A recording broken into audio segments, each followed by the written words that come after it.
Hey, Nikki. Hey, Selena. And hello, y'all. Is that right? I don't know.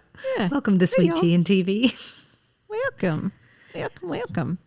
Can you believe it? We are at the Carlene episode. So 2 up, 2 down. We're done with season 7. That's so Six. crazy. Season 6. Where That's are we? so crazy. And just think, Selena, you didn't even want to talk about this season.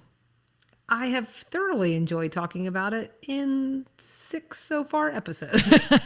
I was thinking the other day when I was watching some of the later episode. No, maybe I was watching the earlier episodes, going back and trying to watch earlier episodes, but thinking, how did we do this episode by episode previously? That's so hard. Yeah, I don't, and one of the pieces of feedback I've gotten is like, I miss y'all doing it episode by episode, which is really sweet. That but is sweet. Also, like, this is, Mama's tired. yeah, basically. But so, I also yes. think it's allowed us to focus on the episodes we like the most and really dive into those and talk about the topics, because some of the episodes we've talked about before are like a little bit filler and we weren't super excited to talk about them. So we show up and we're like, I didn't love this episode. That's not a great listen, is it? I don't know. I mean, for me, sometimes it's just as fun to pick something apart as celebrate it, Yeah. which says more about me than anything else. But I don't know that that's entirely enjoyable to listen to. So, Yeah. Do you think we need to say that Carlene is Charlene's sister? Do you think people are in the know by now? I hope they are. They're definitely going to be in the know by the time we finish recording, by the time we finish this episode today. Should they be in the know that Carlene wasn't initially Carlene when we got the full rundown of the expansive family back in season 1? They would have known that in my beefs with the episodes about Carlene, but now they know that at the beginning of the episode. I mean, it's a real, sorry. It's a real sticking point for fans. So that's just kind of top of mind for me. Yeah, I mean, I think it should be that. I'm so fascinated by some of the, I guess I'd call them editorial choices this season. It is a choice to have done an entire episode about her family, to have talked about her family on a couple of occasions, to have all these Arlene names and never have come up with Carlene. Or why not Arlene? All right. I'm going to grab my glasses. Grandma can't see. Hold on. This is real podcasting.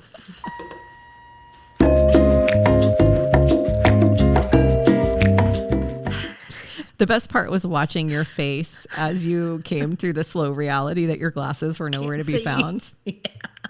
Was I was wondering if you saw me. Yeah, I'm just I couldn't I tell can hide nothing. Someone was breaking into your house or you were looking for your glasses. It was one of those two things. One of the two. It's the same reaction either way.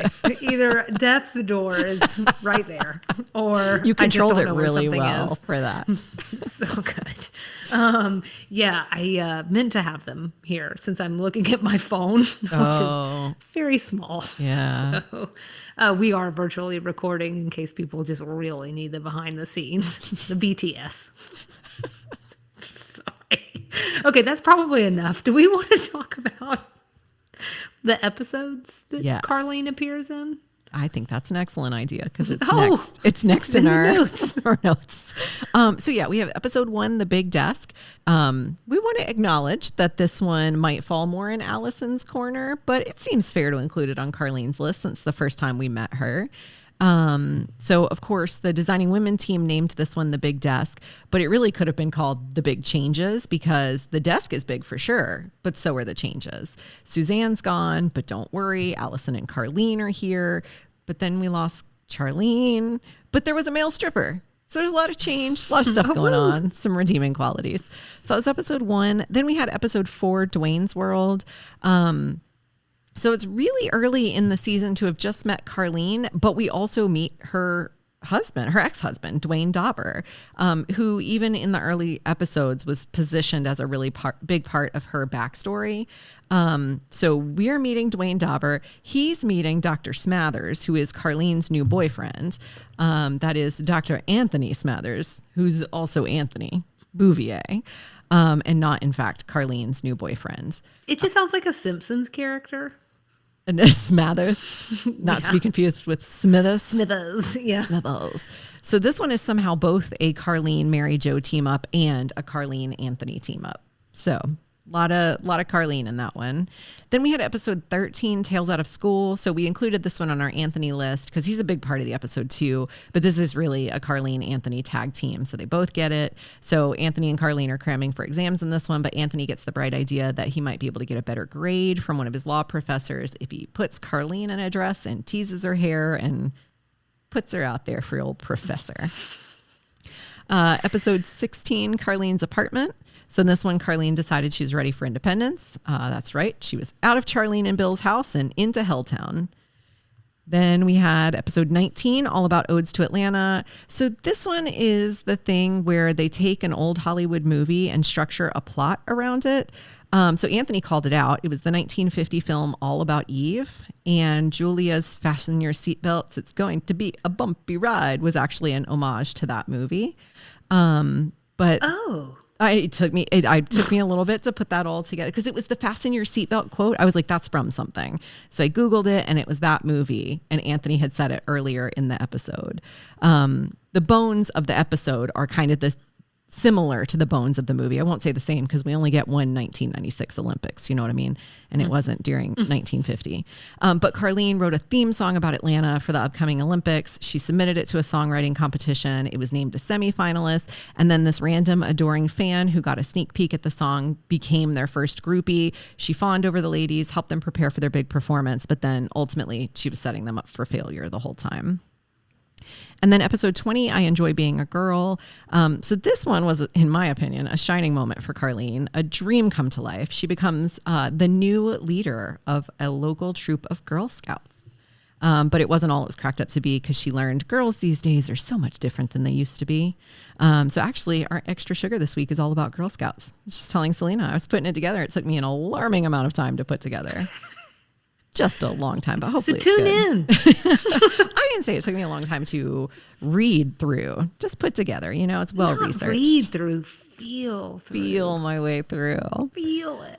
So those are her episodes. Did I miss any, Selena? No, I don't think so. She's a lot going on. You really would have thrown me for a loop if you had said, yes, you missed 14 episodes. Especially since we connected on I know. That's what I'm saying. So those are her episodes, her main plot points. Most obvious plot point to me is, well, in addition to her being Charlene's sister, which I think I'll get to in a second, but her divorce from Dwayne Dobber, who is Southeast Missouri's #1 auto import salesman, that takes up most of the air of her character through at least episode 4, Dwayne's World, but I think we do touch on it a couple of times throughout the season. Then we kind of move on to her growth as a young woman in Atlanta, kind of an early series Mary Jo character arc on Fast Forward. So, like with Mary Jo, we built up over a few seasons. This one really escalates in one season. She gets this divorce. She starts college. She starts dating in Julia and Rusty sitting in a tree. She moves out into her own apartment and Carlene's apartment. So just a lot of really fast character growth, but similar to, I think, some of what we saw with Mary Jo. That's true. Yeah.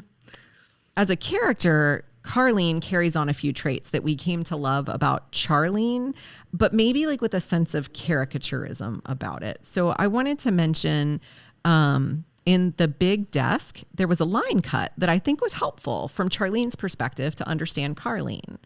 So she says, it's really hard to believe Carlene's going through a divorce. And then she says, she's just so cheerful. She was born that way. Out of 9 kids in our family, everyone liked to torture Carlene because she was so good-natured about it. My brothers hung her upside down in a gunny sack from a tree for hours. When they cut her down, she would stagger off happy as a clam. So you're making a face of violence. Well, sure, there was violence, but sibling violence. Oh, that doesn't count.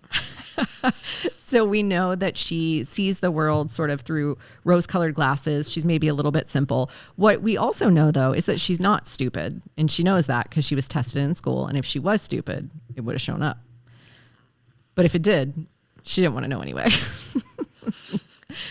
She also carries Same. on, I know, right? It's too late in life. She also carries on the flair for music that we learned Charlene had in Nashville Bound, which you referenced a little while ago, where we meet Charlene's whole family. But we learned she had sort of this love for music. Well, Carlene definitely has that too. She writes little songs culminating in the songwriting competition in All About Odes to Atlanta. She's a goody two-shoes, just like Charlene. But as the ladies are leading her into a tempting world of white lies and shenanigans, she really embraces the bad girl vibes a little bit too as the season goes on. And she loves a random story, just like Charlene.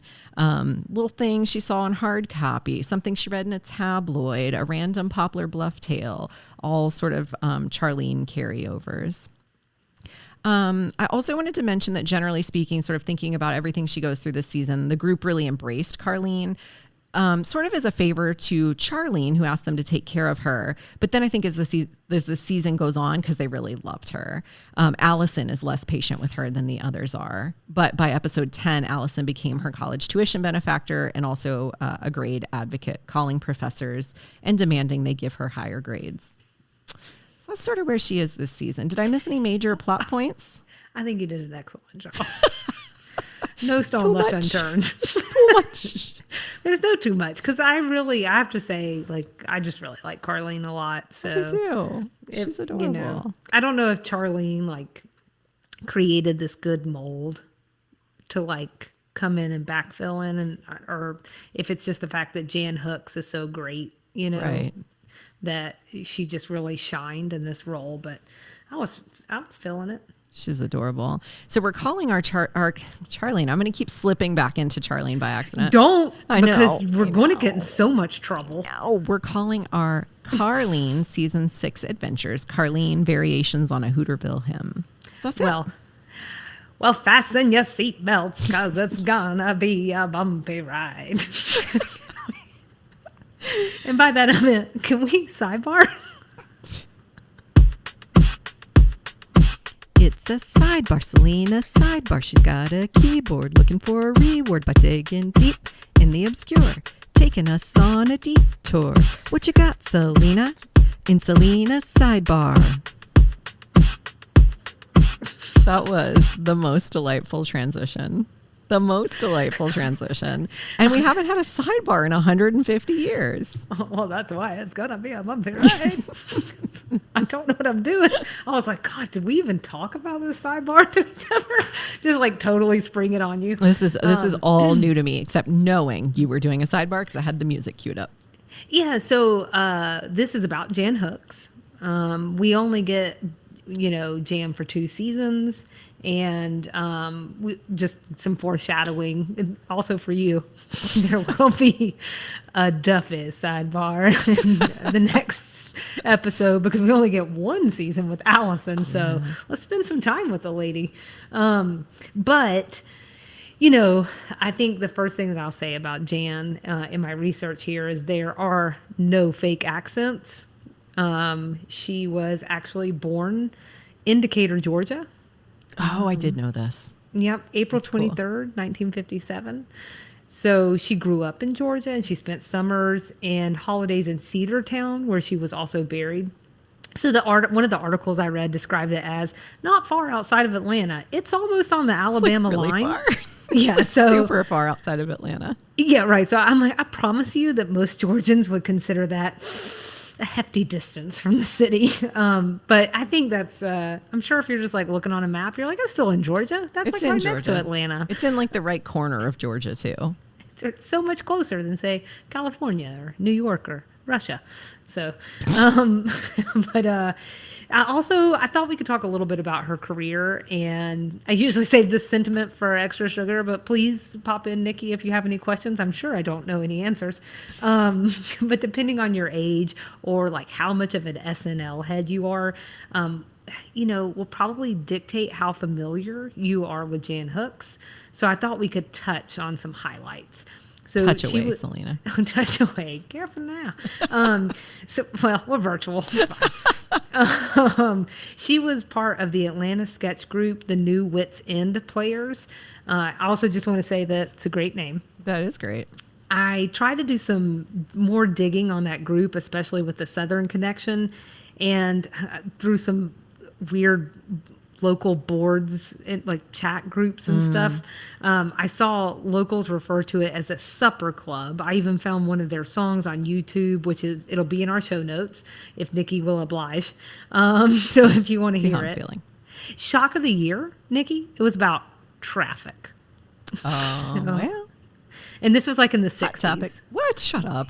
Yeah. I didn't even know a thing You about don't even traffic. know traffic. Well, we've always done a bad job, I'm sure. It's So the infrastructure, man. It's just not it's just built a real for it. problem. It's you a know? real problem. Yeah, if you're here, you know. Or if Incidentally- you ever just come here, you know. We were in Miami a couple weeks ago just for a little while in a rental car, and their traffic might give Atlanta a run for its money.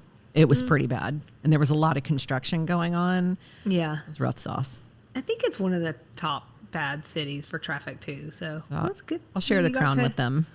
Good that you got to experience that. So she goes on from there, and she eventually is part of the LA comedy troupe, The Groundlings. So I think that's something that people are familiar with. But just in case you're not, this was like breeding grounds, kind of a terrible phrasing, but just go with me. For Melissa McCarthy, Jennifer Coolidge, Conan O'Brien, Jimmy Fallon, Kristen Wiig, Dax Shepard, and on and on and on and on. She had a couple of stints on TV, but the next thing that really got her notice was her turn as Tina, the Chipper Alamo tour guide in Pee-wee's Big Adventure. Oh, So that seems like a good fit for her. well, incidentally, Paul Rubens is also a groundling. So I'm not sure if they were. I guess maybe they were connected before. I'm not really sure when he was in the Groundlings, but SNL is when that's what she really became best known for. She first appeared on the show in October of 1986, literally within days of the premiere of Designing Women. Just gonna say that. I don't know that really means anything, but it did catch, like, the date caught me. I was like, huh. How fast a Hollywood career can pick up. I know. I'm sure it didn't feel fast to her. Surely not. So, but she was there for 5 seasons alongside the likes of Phil Hartman, Dana Carvey, John Lovitz, Nora Dunn, Kevin Nealon, and later Mike Myers. And this is one of the most widely regarded casts in SNL history. And they're credited with pulling the show out of a terrible slump. SNL was actually on the chopping block at the time. It's almost hard to imagine now. Wild. Yes. Given how long it's been around and how it's just like part of culture, to ever think about it going somewhere is crazy. I know. And I guess at the time it was still like Relatively new. Yeah, relatively. So, But it had been around a decade by decade? then. Yeah. that sounds right. But that, you know, and I think, but we've talked about this before, but viewership then, like, the bar was much higher than it is now. But she did impersonations of Ivana Trump, Tammy Faye Baker, Nancy Reagan, and Kathy Lee Gifford. She was the first SNL cast member to impersonate Hillary Rodham Clinton. Oh, that's a funny connection to Linda Bloodworth Thomason. It sure is, yeah. Good call, because this is the first time that I'm thinking about that now that you've said it. I did pull up one of the skits. With the Clintons. Was it good? I mean, it was pretty funny. I think maybe Dan Aykroyd was like the Speaker of the House or something. Okay. And Phil Hartman, I think, was Clinton. And they were fighting over the health care bill, like, that she was working on, like, way back in the 90s. Anyways, we'll link. I think I dropped a link. Okay. And so that's something that folks can watch. if That's they a want to. wild cast list. Dan Aykroyd and Phil Hartman. That's crazy. Yeah, and I think Dan, because we know Dan. each other. I think Dan Aykroyd probably just came back. It was a guest. As like a special appearance. Yeah, Yeah. that makes sense. I love him. I think it's because of My Girl more than anything. Like, that's my connection. You know, really? it's as her dad. Yeah. I have so many connections to Dan Aykroyd. I just think he's delightful. He An is. SNL connection because he was in Tommy Boy. He played the bad guy. And I always think of him saying all of his lines in that movie. We make car parts for the American working man because that's who we are and that's what we care about. Look at you. Love him. Look at you. You really stay in your vein of movies, don't you? Coneheads. It's like a 14-year-old boy or something. I love it. You're like an encyclopedic knowledge of, like, a dozen SNL movies movies. from the early 90s.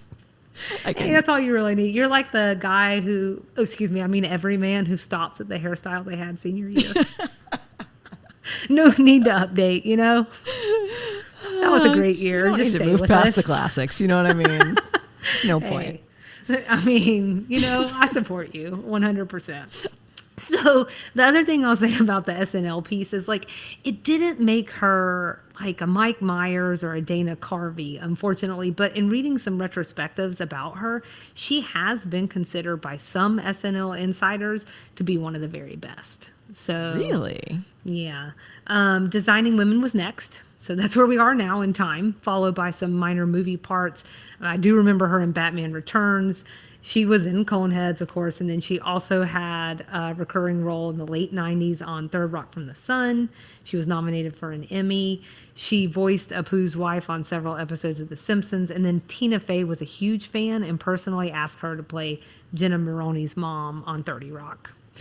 It was all quite sporadic as her career wore on, but best I can tell, that was a choice. Her peers and those closest to her thought that she could have and should have done more. People thought she could have been a huge star because she just was that talented. But it sounds like there was really a lot going on there. I'm just gonna go ahead and warn you. It's not real. This is not really the happiest story per se. I so- started getting the sense that this was going sad direction. Yeah, so buckle in because I'm not trying to You made me cry. surprise you with that. Yeah, well, I left all the saddest things. You can go read yourself. But she apparently had some pretty serious anxiety and had developed horrible stage fright. In some quotes from an old interview, and I'm paraphrasing here, she didn't like being on stage. She didn't like the circus of it all. It was an awful time, and she didn't want to be famous, and she didn't want to be on TV. So that's like rough, you know? It's like an actor's worst mix. You know, she was also reportedly a heavy drinker. A close friend said she was advised to stop because of the liver damage, but she just kept on going. Hooks wasn't really working towards the end from 2002 to 2013, according to RIP Grantland. She did 4 TV episodes and 1 film. She mainly spent her final years in an old farmhouse on 66 acres in Bearsville, New York. She was first diagnosed with leukemia in February of 2009, and she went into remission in May. But in 2014, she found a bump on her throat. Ultimately, it would not respond to treatment, and her only option was a laryngectomy. Am I saying that right? Oh, I don't know. Sounds right. Here's hoping. But that would have left her voiceless and caused some disfigurement. So she declined that option and chose to live out the rest of her days on her own terms. On October 9th, 2014, she passed away with her brother by her side. Bizarrely, I read this account of her last moments, or his account of her last moments in that Grantland article on October 9th, exactly 10 years after she died. I didn't know. I mean, at least she passed in 2014, but I didn't know the day. You didn't save that reading for that special day. I sure didn't. But of course, I was sobbing and sad.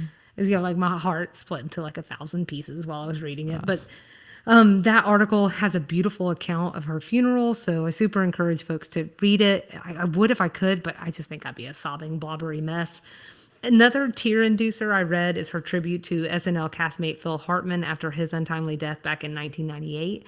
I can't read that out loud either, but I will say this. I like to imagine her first slow dance in heaven was with him.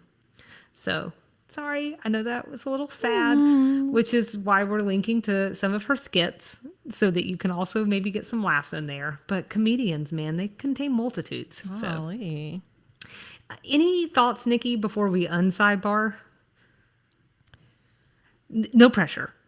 I did have a thought when you were when you were talking early on. It was a silly thought. If she was born in Atlanta, like in Decatur in the 50s, she probably really did have a Southern accent. A lot of people who are born in Atlanta today don't have one anymore. We don't have much of a Southern accent. I thought about that.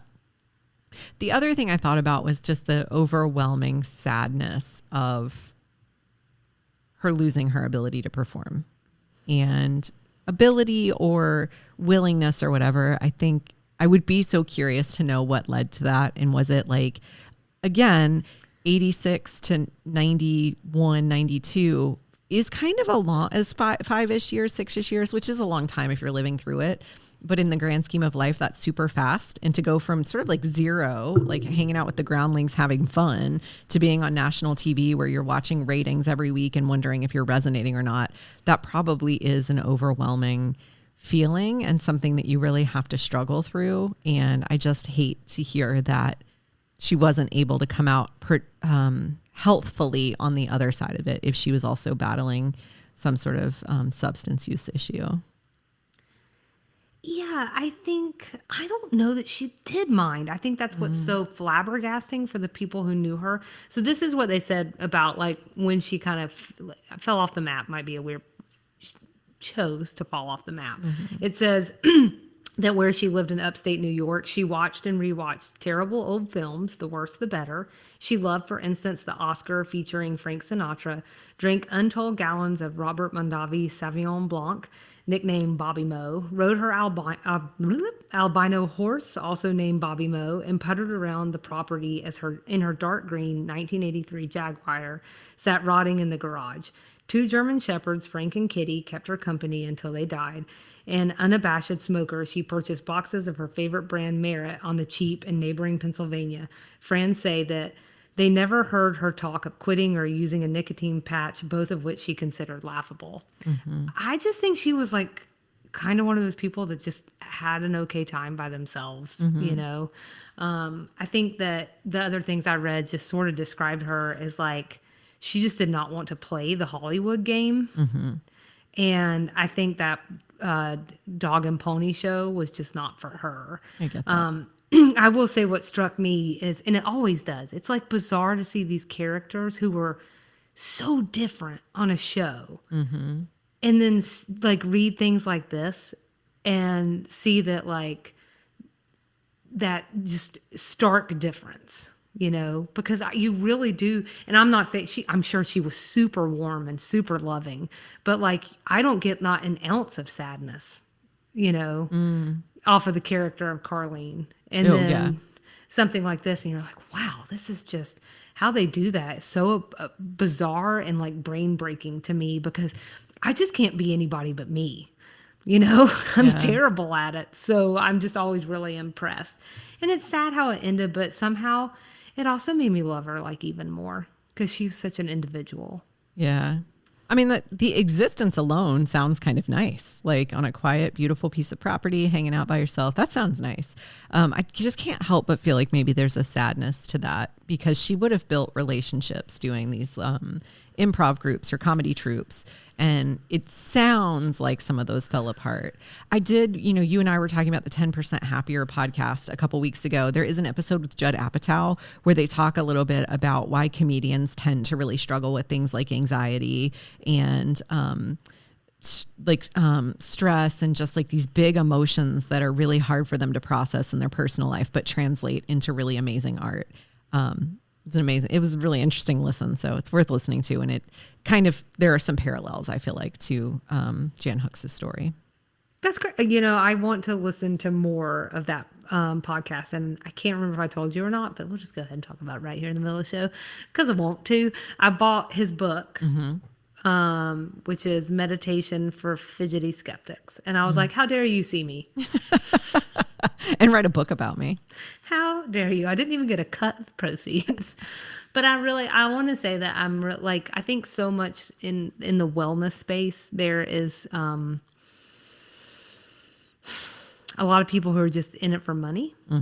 And I love that he is putting up meditations and all this information for free in different places. And I think that's so important, because I'm not saying you shouldn't honor your work and know your value, but like also it's okay to give people things for free so that they can be better people. And maybe we could have a collective consciousness and be like a better society and world. I don't know. And not charge like $1,000 for everything. So Judd Apatow said that he's been spending a lot of time with the comedian who wrote Blazing Saddles, Mel Brooks. Okay, yeah. He's been spending a lot of time with Mel Brooks because he's working on a documentary, I think is what he said about him. And he said that when he asked him what his advice is for people, because, you know, he's 90, I think he said 98 years old. And like, what is your advice when you're talking with your grandkids about life? And he said, just be nice. just be nice. And I think what you were just saying, like, think about other people so that they can then go out in the world and think about other people. Mm-hmm. Do we need a 98-year-old to tell us that? Yes. Probably. Yes, and probably like once a month, once a weekday. Yeah, I did know about that documentary. He's been working on that for a while, I think. So, because I heard him talk about it on another podcast, not because we were chatting. Making the rounds. Making the rounds. So yeah, that's my sidebar. Do. Boop. I don't really know how to end things. How about we get into like a slightly better note and go character superlatives? We can talk about happy things. Happy things. Do we get to start with the real happy thing? The best episode? Why not? Let's be crazy. Let's be crazy. Let's follow this document to a T. So this one was a tie for me. I liked both Dwayne's World and Carlene's apartment. I thought they were both really cute looks at Carlene's approach to life and her personality. I ended up going with Carlene's apartment because I think in large part because it involved the entire cast, Bernice included. And there were just so many funny little moments, which when I was putting together my funniest moments about Carlene's entire season, so many of them were coming from that episode. And it's like this, it's not bloated in any sort of way. It's just chock full of funny, cute things, quick writing, snappy writing, and funny shenanigans. And you know, I love the shenanigans.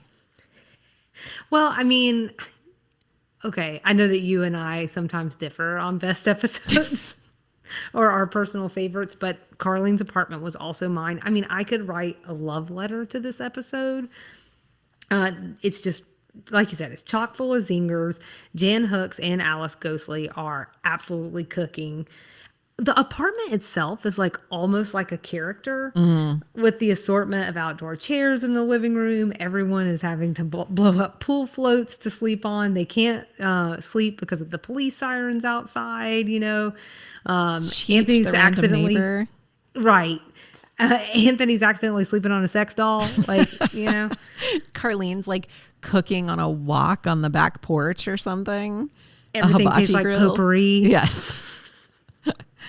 Yes, that was or amazing. Like calling Queen Elizabeth in the middle of the night. I mean, you just can't make this stuff up. And again, like, it didn't feel random in any sort of way. It's this random assortment of things, but it all felt like it came together necessarily because she was in this Helltown apartment. Right. And I think most of us, if you didn't do it yourself, you had a friend, someone was in a totally crappy apartment and you have sat on lawn furniture in the living room. And I'm going to tell you, I've never felt more alive. Free, at least, right? There is a 20-year-old in me who still would just love to be on those stupid lawn chairs in the middle of an apartment up at 4:00 in the morning with no responsibilities. I had bills, but it felt different. Yeah, it felt different. For so, sure. I don't know. How about your worst episode? For me, it was the big desk. So the setup to the character of Carlene was just so unnecessarily wonky. So we talked about this a few minutes ago. Like, why did they choose a new name?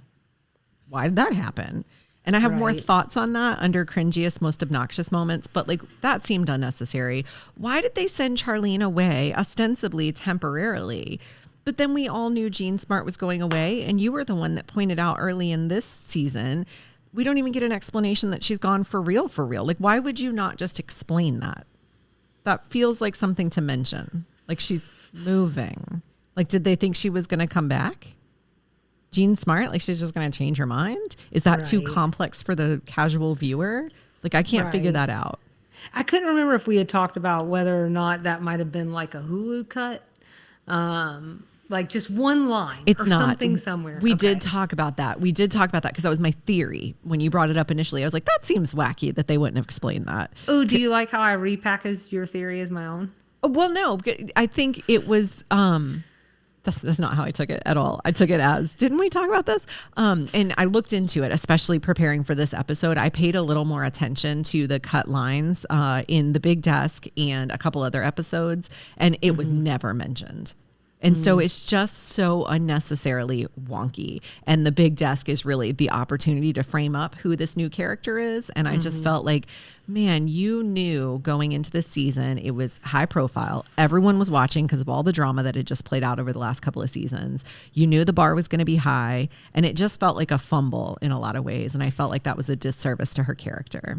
Or it's like weird because if fans would just be like, yeah, she moved to England. Yeah. Did she? But did she? Did she? People We are, don't know. and so this is where I wonder if it's a distinction between like what we're doing right now, dissecting the show and watching it over and over again with like an eye toward inconsistencies. I just wonder if the casual fan in 1991 wasn't watching in that way, and so they felt like that would be too sophisticated for the casual viewer to explain all that. You'll pick it up, you'll figure it out. Right. But to me, it was just wonky, and I think it was an unfortunate episode for her. I'm going to tell you what, I think I need a monocle. Uh-oh. That's what's killing me is the glasses underneath the headphones. So my worst was Dwayne's World. Now I want to be very clear on something though.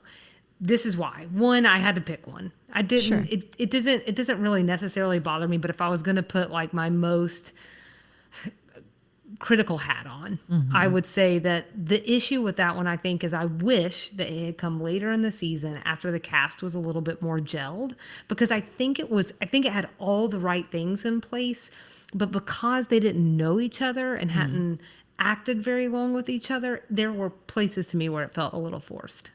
I honor your perspective. I don't agree with it, but I honor it. That's pretty normal, isn't it? Well, sometimes you don't even honor it. So. Sometimes I say, you're an idiot. No, I think that's valid. I think we could have spent a little bit more building up to the character even of Dwayne. Even if he is just a temporary one episode character, I think we could have built up a little bit more to that. And then, like you said, giving the cast time to gel a little bit wouldn't have been the worst thing in the world. I mean, yeah, I think, but you know what? I respect that you honor and disagree with my opinion. I respect that you respect that I honor and disagree with your opinion. Just so much honor and respect, isn't there? Okay, so do we want to talk about our favorite, funniest moments? You get up to 3. That's a tall order. My favorite thing about the way my notes are laid out on this one is I snuck in some extras by making them sub-bullets. They're examples of my overall characterization. So, Dwayne's World.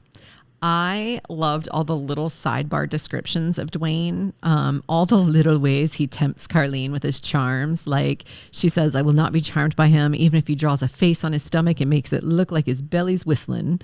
There was a whole side gag, which to my point earlier about watching the cut lines, it was cut early in the script, but it closes out the episode about his pull my finger routine. But that charms her like every time. And then there's another line in that episode where she says, first we lied, then we stole. It's just like my grandma said. Once you move to the big city, you start running through those 10 commandments. I just thought there were so many funny lines from her that were perfectly her in that episode. So that's my first one. Your first one with 8 parts? My first one with 8 parts. Well, you know I respect that. That's a real me move. So my first one is episode 15, Pain Comes Home. So this part made me laugh so hard both times I watched it. It's not just what she says, it's also the delivery is so good. She says, but where I'm from, you're not expected to move 1,000 miles away to prove you're a grown-up. In fact, when Dwayne Dobber and I got married, he objected when we moved just 3 houses down from my family. He said it would cause problems in the marriage, but I'll tell you, it was real convenient having them close by. There came a time when we fought and Dwayne was disrespectful of me. When your husband is not treating you with respect, it is real convenient to have your mama come on over and whoop him. I had forgotten that line. That was really cute. My delivery, not so good, but you get the gist. You get the gist. It's been a long work day. Yeah, I'm like, please, do you know how hard it is to pull off a Carlene accent after an 8-hour workday? What's your next funny moment or slew of funny moments? So my next one's just one. It is funny that you just used that one, which is not one of our Carlene focused episodes. My next one is in one of our not Carlene focused episodes. Episode 14, driving my mama back home when they all got stuck in the storage room with no food, no bathroom, no escape. but they did have a guitar, and she's singing, he was a hardworking man. He worked hard. He went to work. He was a man. And then I loved when she broke into busy hands are happy hands. And Allison was like, but broken hands aren't so happy, are they? And that whole interplay between the two of them, plus her stupid song. I loved that. So this is perfect because my next funny moment is also a song, and I don't remember what episode it was, but it was her Good Old Days song. You know, they were good. They were old. They were old. They were days. That was really good. That was really funny. Poor What's your Carlene. last one? All right, so my last one has a couple parts, but it's again Carlene's apartment. The running gag about her having her own sitcom and theme song is just so Carlene. Like, it's silly, and normally I wouldn't have even picked up on it, but since we're talking about her, I was like, I could see her walking through life thinking that actual thought. I love it. It's adorable. I'm not that happy-go-lucky, but if you wanted a peek inside of my brain, that's the kind of crap. That's I what's think about. going through all the time. Just like, Yeah. it's Selena going to I think I think their I've told you bestie. that like my ideal meeting is if it turned into a musical and people just popped up on the conference table and started singing and dancing. At least I'd have something to do. So you can fully identify. It was adorable. I thought that I was so can. cute. You might also be able to identify with this, although your hospitality is a little bit more top tier. Her hospitality from that episode was so cute. Like you said, the potpourri she made herself because the store-bought stuff just isn't strong enough, to the snacks, the cheese doodles and bridge mix, but notably no cocktail weenie appetizer because that would be redundant with the hot dogs she's serving for dinner. I just thought like it was so perfectly her. It was so perfectly her. And then her being totally fleeced by Cheech, the block warden, who had a key to everybody's apartment and incidentally a completely full apartment of his own. Right. What's He happening? wouldn't be stealing. He's got all kinds of his own What does he need to stereos. steal from? He's got Yeah. plenty of stuff. He's got like 12 stereos. So wacky. My final one was her greeting card poetry. And she says, that's why I'll succeed. I would have a card dealing with just that exact situation. On the front, it would say, so you just had your dog neutered. Then you'd open it and it would say something like, I know you're feeling blue, but it was the right thing to do. You went and had him fixed. Now his private parts are nixed. I want to know so badly if there's any world in which Jan Hooks improv'd that, given what you said about her being part of a comedy troupe and then being part of the Groundlings. I wonder if she improv'd any of that or if all of this is scripted. I'm going to live in a world great where question. it's improv'd. Yeah. 'Cause I like that sounds world. nice. I do too. I could improv the song about the hardworking man. I could improv that. That's about my level of songwriting skill. Selena I think sidebar. the good old days for me too, you know. Yeah. They were good. They They were were old. old They were days. days. Okay. So what about up to 3 most cringiest or obnoxious moments? All right, so it seems like I have a caveat to this as I'm reading my notes. Carlene is largely an unproblematic character, similar to Anthony. She's goofy. I could see where that could grate on some people, but I love it because as we understand, goofy is my preferred personality type. But I've also shared here before that I'm glad we settled into a really defined character for Carlene. Like with Charlene, it was unresolved for so long.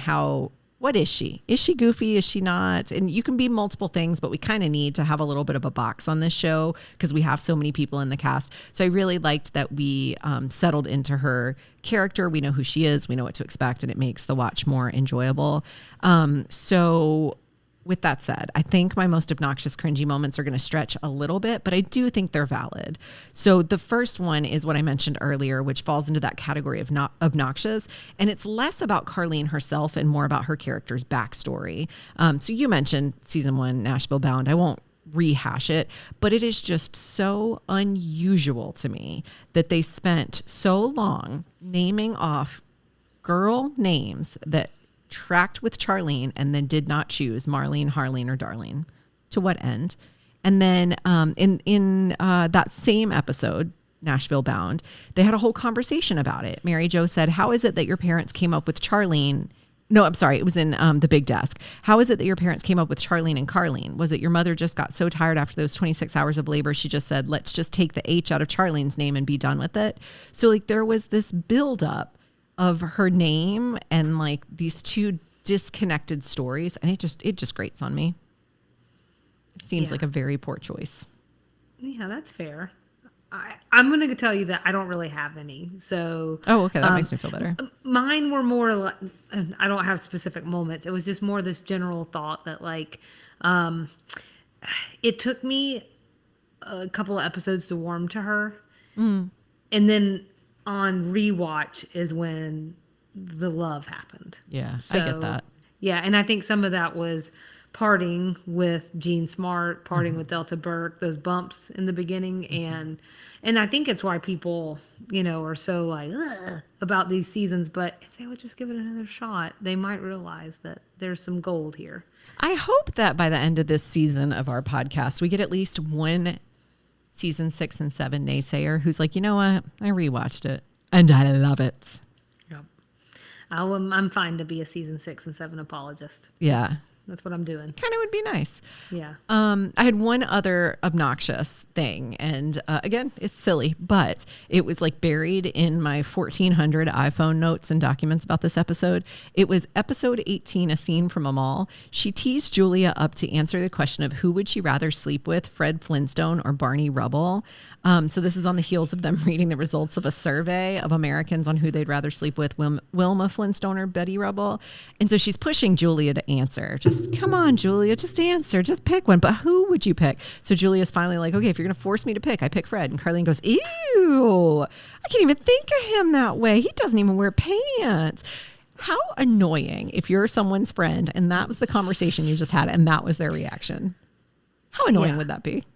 I would be pretty frustrated by that. That's so annoying. But I think that's kind of her. And I think by episode 18, again, I think the idea is that the characters had warmed to her enough that was charming. But God bless, I'd be so irritated. Most socially or culturally important or relevant plot. Oh my gosh, this one's really hard. It's not that Carlene is like one-dimensional or anything. She's fully formed. She's this fully formed character, but she just really doesn't take on too much in terms of like weighty subjects. I will say that her being sort of like a married young and now newly divorced small town girl living in the big city is probably the heaviest part of her plot. Definitely the basis of her character and the majority of situations she finds herself in. We've talked about before, it's also kind of a mirror of the Mary Jo arc from early in the series, but with a slightly different lens. Mary Jo was never really kind of like small town and wide-eyed. She was just more timid and afraid to speak out. Carlene's never that. It's just that when she speaks out, she says weird stuff. So I think that's probably like the closest approximation to what I could say in terms of a socially relevant plot point. I think we're on the exact same wavelength. I called her our begin again gal. That's like you said, it's a perennial theme on the show, but it's a perennial theme in life. People begin over again. So I think also these ideas, going back to school, that's a real thing that people do. Putting herself out there, like with the Olympic song, I don't know. These just feel like things that like real people can relate to.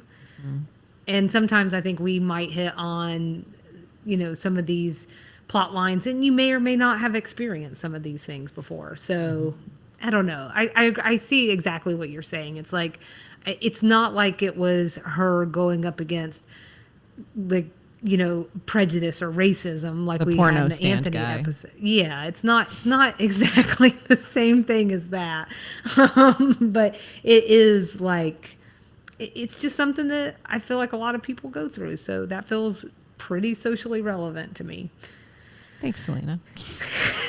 I'm here to validate you, girl. I do love it. I love the validation. Are we ready for our other segment? Let's do it. This one this week might fall in the category of it's not as good as it sounded in my head, but let's give it a go and see what happens.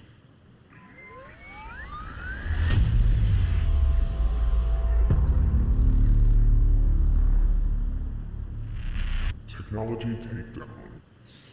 This week's creative interpretation is Carlene's Google history. That is, what would she have Googled throughout the season and what would she have found? So if she had access to Google, of course. because that was not a thing when Carlene was around. But we learn fairly early in the season that Carlene carries on Charlene's gift for the random distractions in the middle of a story, random anecdotes from Poplar Bluff, random shares of things she read in a tabloid or saw on TV. And that got me thinking about what her Google history would have looked like. So I pulled some fun facts she shared throughout the season. I Googled them myself. And now I'm hoping to answer them for you here. I Googled them all on my own. You did a great job. Well, I hold that for 5 minutes and then tell me. So in episode 17, Maimed, she started singing Give My Regards to Broadway. And then she sings Remember Me to Herald Square. So she ultimately concedes that she used to think Herald Square was a person, but she now knows that it's a place. So I personally like to imagine how she came to that realization. So she's hearing it as Herald, H-A, when in fact it's Harold, H-E. So I like to think that she was maybe auditioning for a High School Musical or something. So I found a reference to the movie Bring It On, which reminded me that this is how my Google searches go. It reminded me that a male character used this song for his audition because he thought he was auditioning for Pippin. So because I identify with the easily distracted piece of Carlene, I went down a rabbit hole in Pippin and learned that it originally debuted on Broadway in the early 70s, ending its run on Broadway toward the end of the decade. So it's feasible Carlene could have done Pippin as a school performance. And it's feasible then that she could have done Give My Regards to Broadway as her audition piece. Given what we know about Carlene, it's also possible she could have ended the piece or interrupted her own piece, her own performance, in fact, to mention how nice it would have been to have been Harold and have people wanting to be remembered all the way up to him. Then, because we know she's used to public humiliation, which she shared in episode 4, Dwayne's World, this could be an example of that. The people she was auditioning for die laughing, making fun of her a little bit, but she shakes it off as she does, but then she gets to wondering about it later. Now, of course, given the timeline, she would have been more likely to check an encyclopedia at the library, but suspending the realistic timeline, let's assume she had Google. I imagine she would have typed, who is Harold, spelled H-A, Square, and why was he a landmark that people used for memories? Google is kind and benevolent, who judges people not for their ignorance, but instead rights their wrong. So Google would have immediately showed her, and I can say this because this is exactly what I typed, that Herald Square is in fact Herald Square, H-E-R-A-L-D, a landmark formed at the intersection of Manhattan's 34th Street, Broadway, and Avenue of the Americas. She would have also learned, Selena, that wherever Broadway crosses an avenue, there's a square. So that's how we get Herald Square, Times Square, and Union Square. I never knew that's what they all had in common. Yeah, me neither. She Wonders also never cease. I know, this is what I'm telling you. She would have recognized it immediately because it's the spot right in front of Macy's in New York City where the Thanksgiving Day parade has its big moment. And something tells me she's a big parade watcher. I think you're right. Yep. So next up, we have another New York City reference in episode 15. Hold on, I gotta say something. Oh, say it. You have earned yourself the Always Sunny meme that you attribute to me.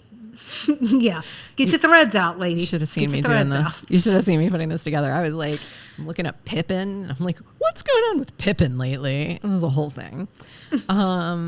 So episode 15, Payne comes home. We get some questions about throwing a penny off the Empire State Building. Carlene heard that if you throw it, it'll flatten to the size of a dinner plate. And if you spit in really cold weather, it'll freeze before it hits the ground. So what does El Googs say? Well, when we enter, what happens if you throw a penny off the Empire State Building? Will it flatten? We get this AI overview. If you throw a penny off the Empire State Building, it will not flatten. Due to its small size and shape, it will encounter significant air resistance, causing it to tumble and flutter to the ground, essentially acting like a leaf rather than a projectile, meaning it won't gain enough speed to significantly deform upon impact. But what if you spit in freezing weather, Selena? Well, that one's a little more truthful. AI overview says, if you spit off the Empire State Building when it's freezing, your saliva would almost freeze instantly mid-air due to the extreme temperature difference, forming a tiny, rapidly falling ice droplet that would likely harmlessly land on the ground below, depending on the wind conditions. I just said, ugh, please don't do that. It's gross, right? It's just gross. Don't. And then it makes you think about how much spit there is in the air at all times. I don't want to think about that. Sorry about that. No, that's all right. All good. So our last one is a reference to the runner in episode 18, a scene from a mall. What is the deal with permanent records? What's the deal? What's the deal with permanent records? So Carlene is worried about getting arrested because it'll go on her permanent record, which Mary Jo assures her does not exist after high school, which then sets Carlene on a potential path toward a life of crime. That is at least until Mary Jo reinstates her permanent record at the end of that episode. So when I went to Google to answer this question, I had to specify that I was talking about permanent records for individual people. Like the first results I got were about like permanent records for the government. And it sent me like way down National Archives and permanent federal records. They all exist. Those are real things. But I want to know about individual people. So I saw responses falling into 3 categories. One, they don't exist unless we're talking prison records. Those are really real, and those really will show up on background checks. The second bucket was they sort of exist. In one respect, high schools keep track of any disciplinary actions against you, but they don't voluntarily pass that on beyond high school. So, like, the school has it, but once you leave high school, it's not a thing. And then number 3, they don't exist at all, was the other bucket I found. So Carlene's credit, to Carlene's credit, she was worried about getting arrested because it would go on her permanent record. And it sounds like depending on the severity of the crime, it definitely could have made it onto a file about her for some period of time. But some of the other stuff that she was worried about, like renting a Mickey Rourke film, French kissing on the first date, running with scissors in her hands, I think she'd be in the clear on those things. So now you can say I did a good job. You did a wonderful job. Thanks, Selena. I added some questions. Do it. Okay. These are, I didn't Google them. So sorry. I didn't take it all the way. Okay. But just looking at the trajectory of her season, these are some things I think we would find in her Google history. Ooh, I like this. How to make homemade potpourri. Mm-hmm. Mm-hmm. How to throw a fabulous combination dinner party / sleepover. Uh-huh. How much do greeting card writers make? How to be the best Girl Scout leader. What do I talk about with 12-year-old girls? If it were today, it would be like, what is Riz? How do I get it? How can I be a Rizinator? And how do I make my ex jealous? Uh-huh. And how much does an apartment block warden make? I like it. So those are mine. I like that. I will say I also Googled something of my own because they mentioned the opening ceremony to the Atlanta Olympics in 1996, which was a major milestone in my life in Atlanta because it's the year we moved here. I wish I had been alive. I understand. You have to read about it in the history books, youngin'. Yeah. What I learned when I was looking into that is that, did you know the opening ceremony of the Olympics in Atlanta was the most watched TV event until 2022 when the state funeral of Queen Elizabeth II aired? What?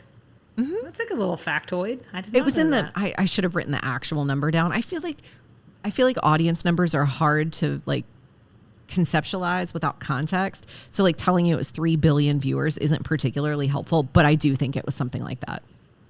Wow. It was obscene. And then Queen Elizabeth II dethroned it. I was going to say unseated it. That sounds weird.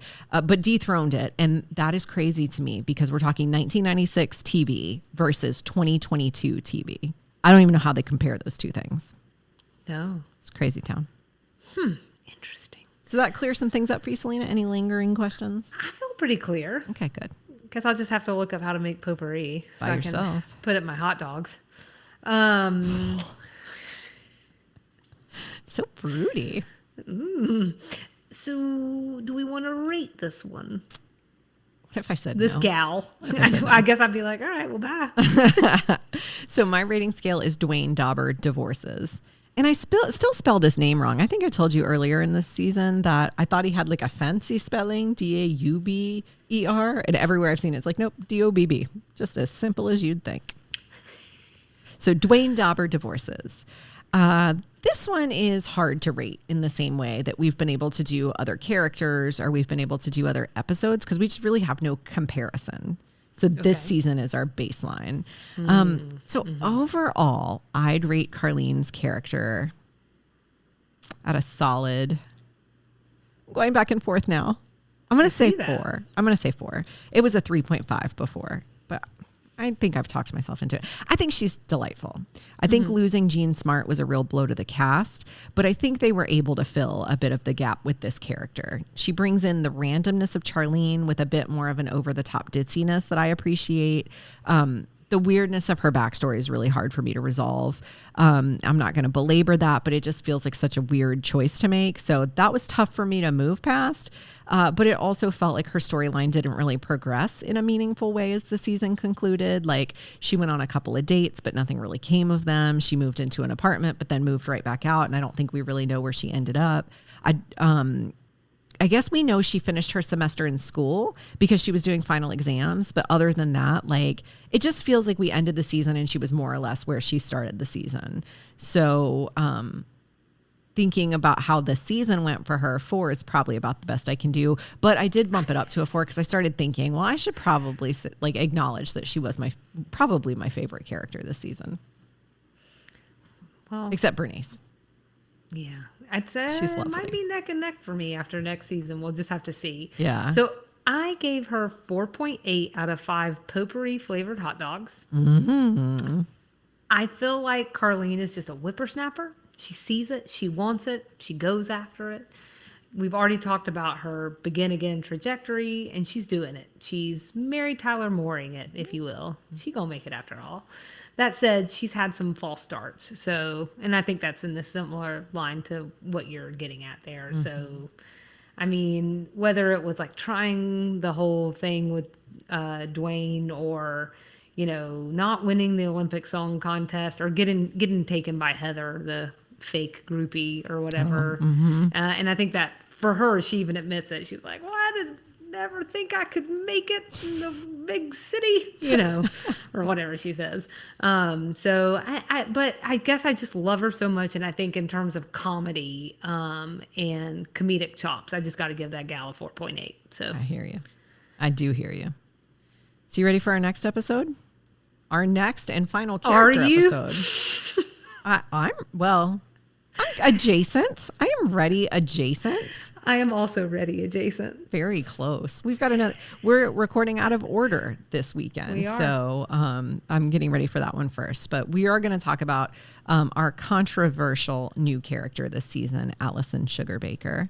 So excited about that. We'd love everyone to follow along with us and engage. Instagram and Facebook at Sweet Tea and TV. We're on TikTok at Sweet Tea TV Pod. You can find all of our episodes on YouTube at Sweet Tea TV 7371. Our email address is sweetteatvpod@gmail.com, and our website is www.sweetteatv.com. We had a lovely listener reach out to us this last week using the contact us on the website. So we're so glad to hear from her. We're always glad to have people here joining us. So you can tell your family and friends that you have come here to join us, and that will really help other people find the podcast, or rate and review us. Like 5-star ratings are excellent wherever you listen to podcasts. And then you can visit the Support Us page on our website to support us more. Okay, so then Thursday, come back, because we're having extra sugar all about the Girl Scouts, because that was a huge part of Carlene's story, and a couple episodes referenced it, so I'm very excited about that. Selena, are we allowed to tease the episode we're recording this weekend that's preempting our Allison episode? I don't think it hurts. We can do that, right? Sure. We're going to do a collaboration with Front Row Classics podcast. We're going to be talking with Brandon, who's been lovely, reaching out to us on social media about his memories with designing women. How I think, did he watch it with his mom? I believe so, and we're hoping to tease that story out some, because you can only get so much through direct message, you know what I'm saying? Which is why we've set up this whole episode. So we're going to talk to him about his designing women memories, talk to him about his take on the show, and then we're going to flipsy flopsies, and we'll be on his show talking about Flamingo Road. And like hold my feet to the fire right now, and I could not put a year to that movie, but I want to say like late 40s. 1949. Okay, I was going to say 47. See, I'm glad I didn't say it. That would have been so embarrassing. But it's pushing me, and I was going to say this earlier, it's pushing me outside of my comfort zone of early 90s SNL adjacent comedy and pushing me into 1940s classic film. But I'm very excited to talk about it. Are you one of the ones who's like, I don't watch black and white movies? That would be me. Okay. It's not just you, okay? Yeah. Like, it's also my husband. Yeah. It's all, you know? Yeah. So I know recently talked to somebody else who said the same thing. So, I mean, it happens. I think. Can't say that now. And I you've know. also watched To Kill a Mockingbird. Oh, so, and this is what I'm going to say. We're going to have to get into it with Brandon, but I think I might be changing my mind because To Kill a Mockingbird blew my mind. I voluntarily watched that multiple times.